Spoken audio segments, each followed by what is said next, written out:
welcome back to the channel.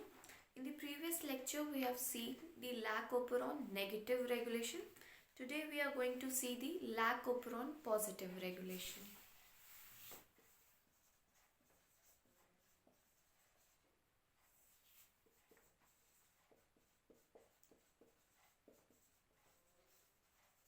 In negative regulation we have seen that the repressor, when it's bind to the operator site, it reduces the rate of transcription below the basal level, due to which, or you can say, the structural genes are not transcripted and transcribed. ठीक है, structural genes हमारी transcription उनका translation नहीं होता. क्यों? क्योंकि RNA polymerase का movement ही रोक दे रहा था. वो positive regulation means it enhances the process, वो प्रोसेस की इफिशिएंसी को बढ़ाता है.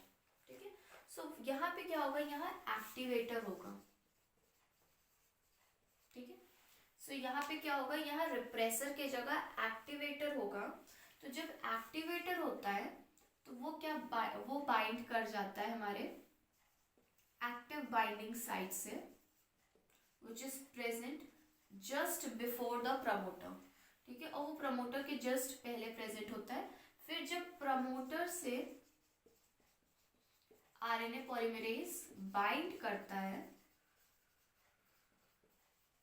तो उसकी जो इफिशिएंसी है ट्रांसक्रिप्शन के प्रोसेस को करने की, वो इनहैंस्ड हो जाती है, जिसके वजह से the rate of the transcription is increased above the basal level. ठीक है, बेसल लेवल से ज्यादा हो जाता है. सो इस केस में लैक ओपेरॉन में के पॉजिटिव रेगुलेशन में क्या होता है, वहां पे लैक आई जीन थी जो कि रिप्रेसर बना रही थी. लेकिन यहाँ पे क्या होता है, यहाँ पे जो रेगुलेटरी जीन है वो कैप जीन है. This is your cap gene. ये जीन ट्रांसक्रिप्शन और ट्रांसलेशन के बाद जो बनाएगी, that is your cap protein. ठीक है, कैप प्रोटीन क्या है, कैटाबोलाइट एक्टिवेटर प्रोटीन. अब जो ये बनती है, वहां पे रिप्रेसर जब बन रहा था लैक ओपेरॉन में, तो वो क्या था, वो एक्टिव फॉर्म में रहता है अगर उससे लैक्टोज नहीं बाइंड हुआ. एक्चुअली ये जो कैप प्रोटीन बनी है ये इनएक्टिव है, ये इनएक्टिव है. ये कब एक्टिव होगी, जब इससे बाइंड करेगा CAMP. When the CAMP binds to the cap binding protein, it changes the conformation of this whole complex and make it able to bind it to the active binding site, that is the cap binding site. ठीक है, which interacts with the RNA polymerase and increases the process. ठीक है, process के efficiency को increase करता है. तो होता क्या है एक्चुअल में, यहाँ पे एक चीज होगा, पॉजिटिव रेगुलेशन के साथ साथ एक और चीज यूज होता है, कैटाबोलाइट रिप्रेशन. ठीक है, कैटाबोलाइट रिप्रेशन. कैटाबोलाइट यहाँ क्या है, the enzymes that are going to form. ठीक है, वो एंजाइम्स कौन बनेंगे, स्ट्रक्चरल जीन से बनेंगे. तो वो एंजाइम का रिप्रेशन होना, तो एक्चुअली कैटाबोलाइट रिप्रेशन एक फेनोमेना है जिसको पहले देखा गया. तो उससे बाद में जब उसको पढ़ा गया तब पता चला कि लैक ओपेरॉन में पॉजिटिव रेगुलेशन भी होता है. तो ये कैटाबोलाइट रिप्रेशन क्यों हो रहा था, यानी कि एंजाइम was repressed. एंजाइम्स जो बन रहे थे लैक ओपेरॉन के स्ट्रक्चरल जीन्स का, जब ट्रांसक्रिप्शन और ट्रांसलेशन हो जाता है, उससे जो एंजाइम्स बनते, कौन कौन से एंजाइम बनते, बीटा गैलेक्टोसिडेज, परमिएज और ट्रांस एसिटिलेज. ये तीन बनते हैं. ये तीनों क्या हो रहे थे, ये तीनों नहीं बन रहे थे. एंजाइम वॉज रिप्रेस्ड, मतलब इनका बनना खत्म हो रहा था, ये नहीं बन रहे थे. मतलब कि यहाँ पे ट्रांसक्रिप्शन नहीं हो रहा, ट्रांसलेशन नहीं हो रहा, मतलब जीन एक्सप्रेशन रुक गया है. तो कैटाबोलाइट का रिप्रेशन क्यों हो रहा था, एक्चुअल में वो हो रहा था ग्लूकोज इफेक्ट की वजह से. ठीक है, तो यहाँ पे एक वर्ड हम लोग ने सबसे पहले हम लोग ने देखा पॉजिटिव रेगुलेशन क्या होता है कि जब एक्टिवेटर प्रेजेंट है तो वह activator go and binds to the active binding site that enhances the process of the RNA polymerase to bind it to the promoter region and carry out the process which increases the rate of transcription above the basal level. Second हम लोग ने ये देखा कि कैटाबोलाइट repression क्या होता है. Catabolite क्या है? The enzymes that are form that is a beta galactosidase, permease and transacetylase as a product of gene expression after translation and transcription of structural genes that is being repressed. वो नहीं express हो रहा है, वो stop हो जा रहा है. क्यों? Due to glucose effect. अब due to presence of glucose, जिसको कहते हैं ग्लूकोज इफेक्ट. एक्चुअल में क्या होता है कि जो हमारा इसर्शिया कोलाई है, ये अगर मीडियम में है, इसर्शिया कोलाई, ई कोलाई, अगर ये जिस मीडियम में है वहां पे ग्लूकोज और लैक्टोज दोनों ही हैं, तो ई कोलाई क्या लेगा? ई कोलाई ग्लूकोज को लेगा to carry out its processes. ठीक है, वो अपने प्रोसेसेस को करने के लिए as a energy source glucose लेगा. क्यों? क्योंकि लैक्टोज सिंपल शुगर में नहीं है. ठीक है, इट्स अ डाइसेक्राइड. ये किस फॉर्म में? ये डाइसेक्राइड का है. तो ये क्यों अपनी एनर्जी वेस्ट करेगा कि इस डाइसेक्राइड को तोड़े और फिर ग्लूकोज को ले एज अ फूड. तो ये क्या करता है? ये ग्लूकोज को यूटिलाइज करता रहता है. ठीक है, तो ग्लूकोज क्या है? यहाँ पे ग्लूकोज डोमिनेट हो रहा है. मतलब कि अगर इसर्शिया कोलाई के पास दो ऑप्शन है कि ग्लूकोज भी है और लैक्टोज भी है, तो उस केस में ग्लूकोज का यूटिलाइजेशन होगा और लैक्टोज का यूटिलाइजेशन नहीं होगा. तो जब लैक्टोज का यूटिलाइजेशन हो ही नहीं रहा है, तो लैक्टोज को तोड़ने के लिए जो एंजाइम चाहिए वो बन ही नहीं रहा है. दैट इज कैटाबोलाइट रिप्रेशन हो रहा है. इसी को कहते हैं glucose effect. This is only known as your glucose effect because glucose has the ability. Glucose effect means glucose has the ability to inhibit the expression of the structural genes so that the enzyme does not form and it results in the catabolite repression. ठीक है, so तीन अलग और new words यहाँ पे आए. Positive regulation समझ में आ गया कि एक्टिवेटर की वजह से पॉजिटिव रेगुलेशन हो रहा है. कैटाबोलाइट रिप्रेशन क्यों हो रहा है? कि एंजाइम रिप्रेस हो जा रहे हैं. एंजाइम किस केस में रिप्रेस होंगे?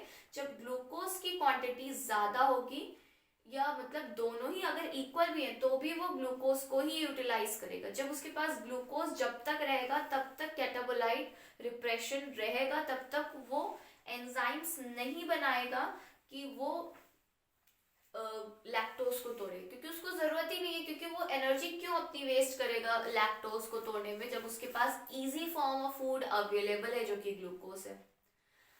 तो अब क्या होता है, जब ग्लूकोज का लेवल ज्यादा रहता है या बराबर रहता है लैक्टोज से, तो वो ग्लूकोज को यूटिलाइज करता है और उस केस में कैटाबोलाइट का रिप्रेशन रहता है. स्ट्रक्चरल जीन्स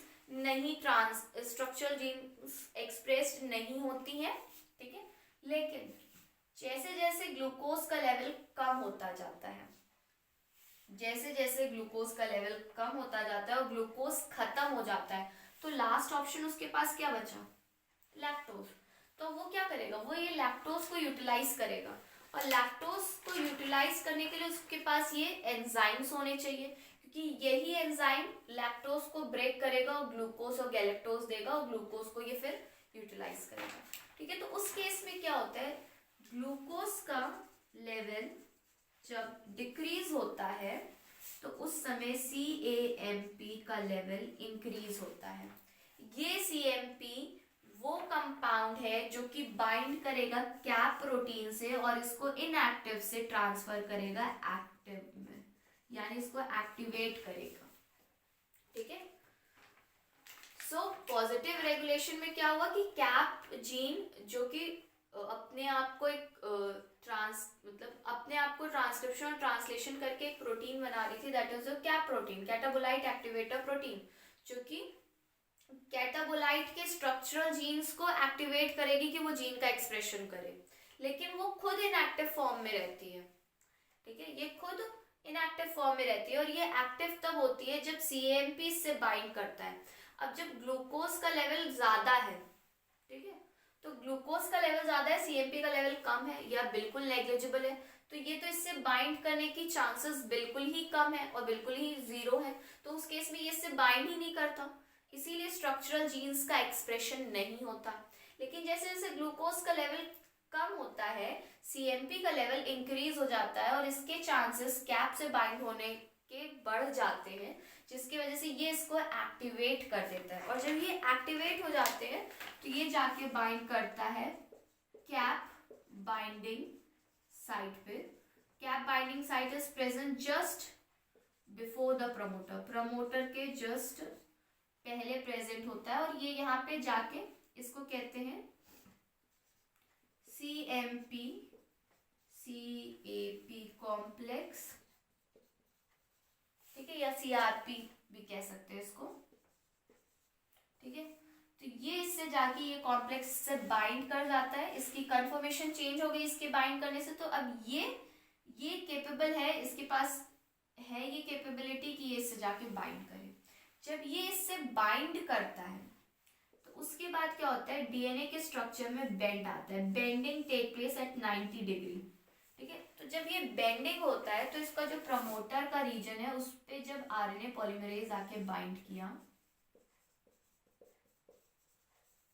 ठीक है, ये RNA polymerase, so bending of the DNA take place, so when RNA polymerase comes, और यहीं पे इसका एक्टिवेटर था जिससे ये वाला कॉम्प्लेक्स लगा था, तो जैसे ही RNA पॉलीमरेज आके बाइंड करते हैं तो इसके बहुत क्लोज प्रॉक्सिमिटी में होते हैं, तो इसके वजह से ये इसके कांटेक्ट में आता है, ठीक है। CRP कम्स इन कांटेक्ट, जो CRP है it comes in contact with the RNA polymerase, और RNA पॉलीमरेज में एक अल्फा सब यूनिट होता है, ट्रांसक्रिप्शन में बताया था कि अल्फा सब यूनिट होता है, अल्फा सब यूनिट के पास CTD डोमेन होता है, ठीक है, ये CTD डोमेन होता है, इस CTD डोमेन के पास काइनेज एक्टिविटी होती है, ठीक है। तो ये CRP इस CTD के डोमेन से इंटरैक्ट करता है और RNA पॉलीमरेज की इफिशियंसी को और बढ़ाता है, इट इंक्रीजेस द इफिशियंसी, ठीक है, जिसके वजह से जो इसके बगल में स्ट्रक्चरल जीन है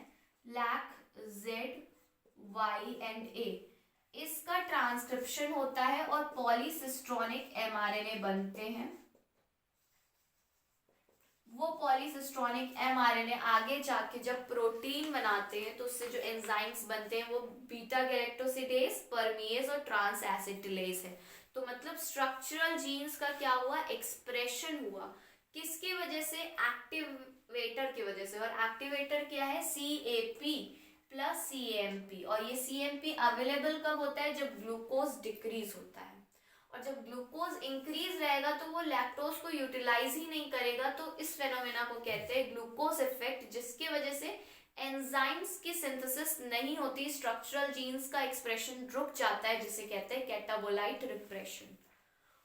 होप कि ये पूरा प्रोसेस समझ में आया होगा कि कैसे होता है, सब कुछ सेम है, बस यहाँ पे LAC-I के जगह CAP जीन है जो एक्टिवेटर बनाएगी, और ये एक्टिवेटर CAP प्रोटीन है जो इनएक्टिव रहता है। वो कब एक्टिव होगा, जब CMP बाइंड करेगा, और CMP का लेवल तब तक कम रहता है जब तक ग्लूकोज का लेवल ज्यादा रहता है। जैसे ही ग्लूकोज का लेवल कम हुआ, CMP का लेवल इंक्रीज हुआ और इसको इससे बाइंड करने की एबिलिटी ज्यादा हो गई, जिसकी वजह से कॉन्फॉर्मेशनल चेंज आया, और ऐसा चेंज आया कि अब ये इससे बाइंड कर सकता है, और जब ये इससे बाइंड करता है तो बेंडिंग ऑफ द DNA होता है, तो जब RNA पॉलीमरेज आएगा तो उसका CTD डोमेन इसके CRP कॉम्प्लेक्स से बहुत क्लोज प्रॉक्सिमिटी में आएगा, जिसकी वजह से RNA पॉलीमरेज की एक्टिविटी को ये इंक्रीज कर देता है, जिसकी वजह से ट्रांसक्रिप्शन होता है और उससे पॉलीसिस्ट्रॉनिक mRNA बन के आगे चल के ये तीनों एंजाइम्स बनते हैं, जिसमें beta galactosidase is used for breaking of lactose which is a disaccharide into glucose and galactose, जिससे ग्लूकोज को वो यूटिलाइज कर सके। परमीएज जो उसकी सेल है उसकी परमेबिलिटी को इंक्रीज करता है कि वो सराउंडिंग से लैक्टोज ले सके, और transacetylase is mainly for detoxification. So hope you have understood the positive regulation For understanding the negative regulation, please watch the previous lecture. I am putting it in the description box. Hope you have understood it very clearly. Thank you.